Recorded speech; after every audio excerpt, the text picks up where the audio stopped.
Hola, hoy quiero pasar a saludarte y quiero bendecir tu vida. Quiero que hablemos un poquito de las Sagradas Escrituras para poder entender la diferencia entre religiosidad y tener un encuentro personal con el Señor, porque no es lo mismo. A veces hacemos cosas por rutina, por costumbre, porque fue la enseñanza que recibimos de nuestros padres, abuelos, bisabuelos, pero no sabemos ni por qué, ni para qué, ni siquiera tenemos claro cuál es el objetivo. O muchas veces se hace una serie de cosas para que los demás nos vean y tener una aprobación. Cuando logramos entender que eso es lo que es una religiosidad y que la religiosidad no nos lleva a caminar con el Señor, que es lo que verdaderamente nos lleva es tener un encuentro personal con el Señor en nuestras vidas. Recuerde nuestro amado apóstol Pablo cuando iba de camino a Samaria. Era uno de los hombres que más conocía las Sagradas Escrituras y consiguió cartas para ir a buscar los seguidores de Jesucristo para prenderlos y para arrestarlos. ¿Y conocía la palabra? Sí, conocía la palabra, pero ¿qué había en su corazón? No había un amor por el prójimo. Entonces, ¿qué dice la palabra? Miremos las Sagradas Escrituras, Santiago 1, pero sed hacedores de la palabra. Por eso la importancia de estar leyendo constantemente la Escritura y no tan solo oidores, engañándonos a vosotros mismos. Pero si alguno es oidor de la palabra, pero no hacedor de ella, este es semejante al hombre que se considera en un espejo su rostro natural, porque él se considera a sí mismo y se va y luego se olvida cómo era. 25. Mas el quien mira atentamente en la perfecta ley, la ley de la libertad, persevera en ella, no siendo oidor olvidadizo, sino hacedor de la obra, este será bienaventurado en lo que hace. Si alguno se cree religioso entre vosotros y no refrena su lengua, qué importante que nos refrenemos, que nunca hablemos mal de los demás, así tengan puntos de vista y estén equivocados, siempre oremos por los demás. Nuestra boca es para orar, para bendecir, para consolar a los demás. Refrenemos nuestra lengua, siempre es importante. Y no refrena su lengua, sino que engaña su corazón. La religión de tal es vana.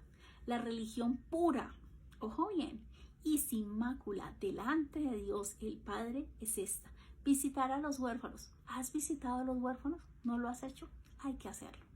A las viudas en tus tribulaciones. Hay que hacerlo. Y guardarse sin mancha del mundo. Eso no lo digo yo, lo dice la Sagrada Escritura. También es importante entender que dice: sed santos porque yo soy santo, y sin santidad nadie verá a Dios. Y esto es algo que es muy importante. ¿Qué dice también Mateo? Mateo 7, del 22 al 23 nos dice, bueno, está la primera parte, lo que es por costumbre, por rutina, por enseñanza, por el país donde tú vives, porque es lo que todo el mundo hace, entonces yo lo hago exactamente. Y vamos a la segunda parte, el que ya hace las obras. Me dice, wow, qué bien, ya no solamente es oidor, sino que es hacedor. Pero ¿qué pasa cuando la intención de nuestro corazón no es la correcta ante el Señor? Mateo 7, 22 al 23. Muchos me dirán en aquel día, Señor, Señor, ¿no profetizamos en tu nombre? ¿Y en tu nombre echamos fuera demonios? ¿Y en tu nombre hicimos muchos milagros? Mire lo que hicieron. Entonces les declararé, nunca os conocí. Apartados de mí, hacedores de maldad. ¿Por qué? Dice, pero es que trabajaron en la obra del Señor. Pero el tema fue, ¿con qué intención de tu corazón tú lo estás haciendo? ¿Lo hicieron para sacar beneficio? ¿Lo hicieron para ser aplaudido? ¿Para ser una persona de influencia? ¿O lo hicieron para darle la honra a Dios? Para que muchos llegaran a los pies del Señor, para que muchas almas se fueran al Señor, fueran salvadas, para extender el evangelio. ¿Con qué intención haces las cosas de tu corazón? Puedes hacer cosas buenas, pero si en tu corazón no está el primer lugar el Señor, no estamos cumpliendo lo que Él nos dice en la palabra. Importantísimo, la religiosidad y un encuentro personal con el Señor. Realmente entendemos que no es lo mismo, y no te estoy diciendo que no te congregues, es una bendición, dice, no dejarse de congregar como algunos tienen por costumbre, es una bendición, pero habrá situaciones que se van a presentar. Ejemplo, el tema de pandemia, nos encerraron, no pudimos ir. Ejemplo, la persona tiene una cirugía, no puede ir. Ejemplo, acabo de tener un bebé, el bebé es prematuro, cuidado, o está después de una cirugía, o está con una situación delicada de salud. Entonces habrá momentos en que de pronto no vamos a poder hacer ciertas actividades que nos gustaría hacer, pero Dios sabe la intención de tu corazón, es distinto. Entonces no hagamos las cosas para obtener un beneficio, no hagamos las cosas para que nos miren, para que nos aplaudan. Ese no es el objetivo. Lo más importante es poder tener toda esa relación y ese tiempo de intimidad con el Señor. Ese tiempo donde tú puedas orar, puedas derramar tu corazón, incluso si tienes que llorar, hazlo. Ese tiempo de adoración, de alabanza, ese tiempo en que te goces leyendo las Sagradas Escrituras. Si tienes, muchas personas me dicen comúnmente que leen la Sagrada Escritura y hay muchas partes que no comprenden. www.pastorangelagalliano.com, ahí encuentras, aprende con nosotros, vas a los libros Antiguo y Nuevo Testamento, encuentras cada uno de los libros una breve explicación, contexto histórico, contexto geográfico, contexto social, los versículos claves y un resumen de cada uno de los libros. Esto te va a permitir poder comprender más cuando tengas tu tiempo de lectura. Y estamos es para eso. Entonces, recordemos la importancia. No es religiosidad. Muchas personas incluso me dicen, oye, ¿qué religión eres tú? Y si tú me preguntas ahora mismo, si tú haces un análisis, realmente el Señor no vino a establecer una religión. No vino a establecer. ¿Qué vino el Señor? El Señor vino a dar su vida por amor a nosotros. Cada vez que mires ese madero y tengas una dificultad, mira el madero y recuerda cuán amado has sido tú y he sido yo. Cuando tengamos una dificultad, el madero. Cuando estemos pasando un momento difícil, recuerda que he sido amada y amado. Es hermoso cuando yo no tengo un tema de religiosidad, que hago algo porque tengo que hacerlo. No, lo que tú hagas debes hacerlo de corazón. Aquí lo dice la Escritura. Si no hemos visitado huérfanos, hay que hacerlo. Es muy importante apoyar a las viudas. ¿Cuántos compañeros de trabajo están atravesando por temas de separación, de pérdida o familiares o de luto o tantas situaciones? Y podemos darle una palabra de consuelo a esas personas. Entonces, ¿qué es importante? Nosotros estamos es para consolar, para servir, para extender la palabra y el mensaje del Señor, para que muchos conozcan de su amor, pero también de su misericordia, porque a veces nos han presentado un Dios castigador, un Dios inflexible, un Dios como con un látigo. Tenemos a veces tantos temas que no han sanado en nuestras vidas, o muchas veces incluso tenemos un rechazo. Me pasó hace poquito, compartí una enseñanza y era, coloquémosle que fuera Pepito el nombre, la persona, y tenía 5 pepitos, y entonces yo dije 1, 2, 3, y yo lo envié, y resulta que una de las personas a la que iba a enviar no es de mis contactos todo el tiempo, y esta persona me respondió, me amenazó, me insultó, me trató como usted no se imagina, y yo decía, wow, Señor, tú permitiste que esto pasara porque yo tengo que empezar a orar por esa persona, porque mostró que había en su corazón. Es muy fácil conocer cuando una persona ha tenido como Nicodemo ese encuentro personal con el Señor y le dijo, tienes que nacer de nuevo.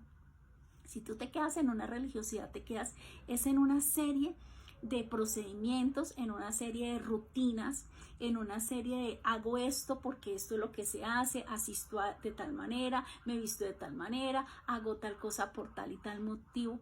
Pero la idea es que no lo hagas porque tienes que hacerlo. La idea es que tú te goces ese tiempo cuando te congregas, que te goces ese tiempo de escritura, de leer las escrituras, que te goces tu tiempo de oración, de alabanza, que no te avergüences de decir que a quién sirves, que a quienes servimos a un Dios vivo.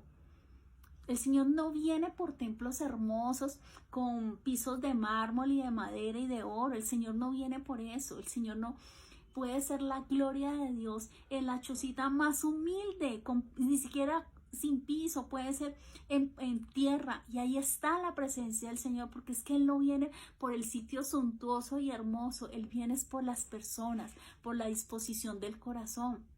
Por eso vemos personas que van como invitadas por primera vez a la iglesia y entran enfermas y salen sanas, y hay personas que llevan 10, 15, 20, 30 años enfermas.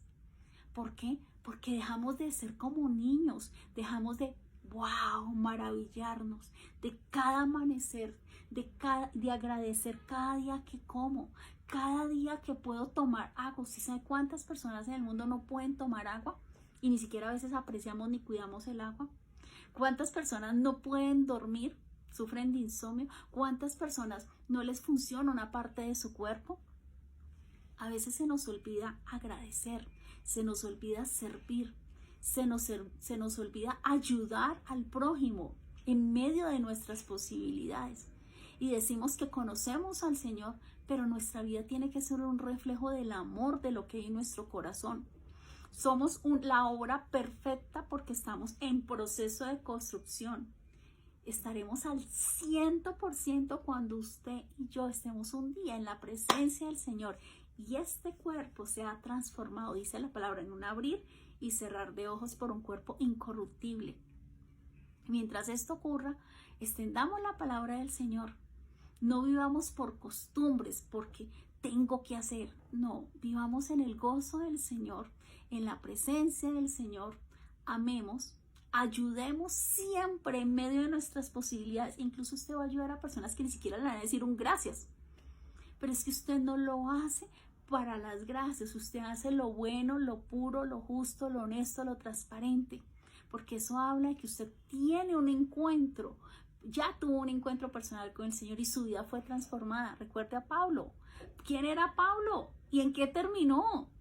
Dios puede transformar a quien quiera como Él quiera. Por eso no podemos juzgar los procesos ni los tiempos. Cada cual tiene un proceso, un tiempo distinto.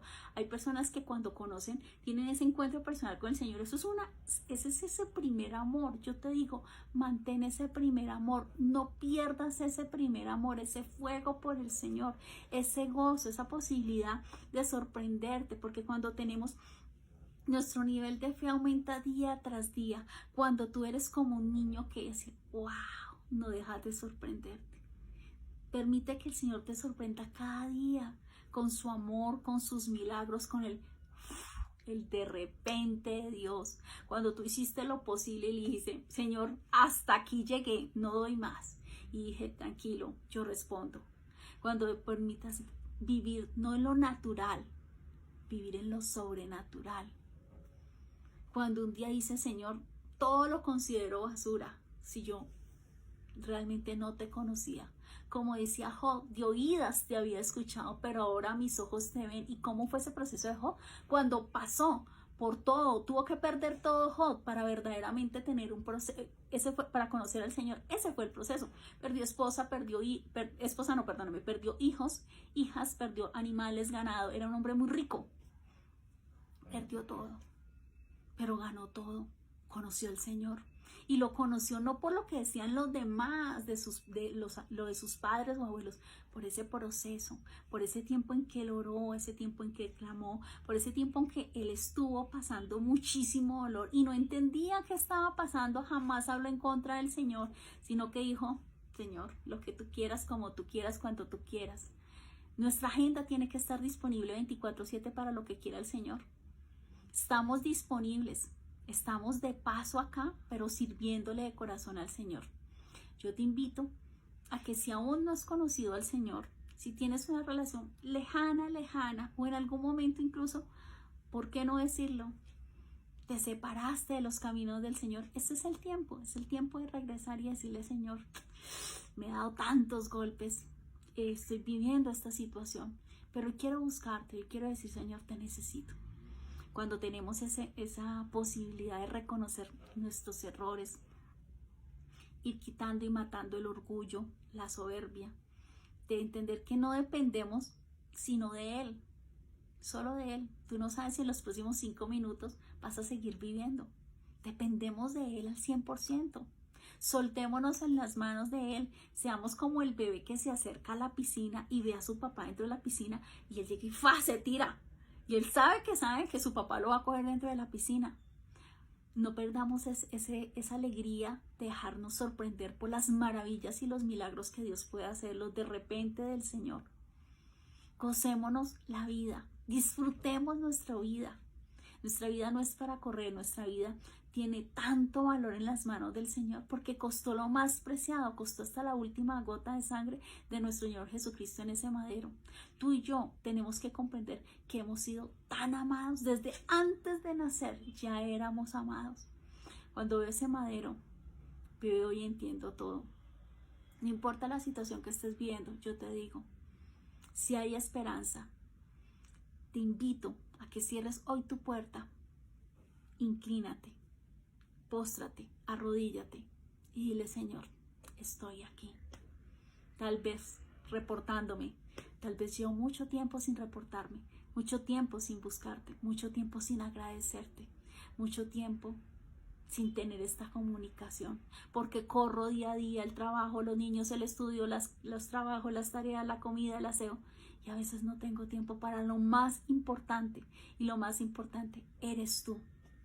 Me he enfriado, no quiero perder ese primer amor.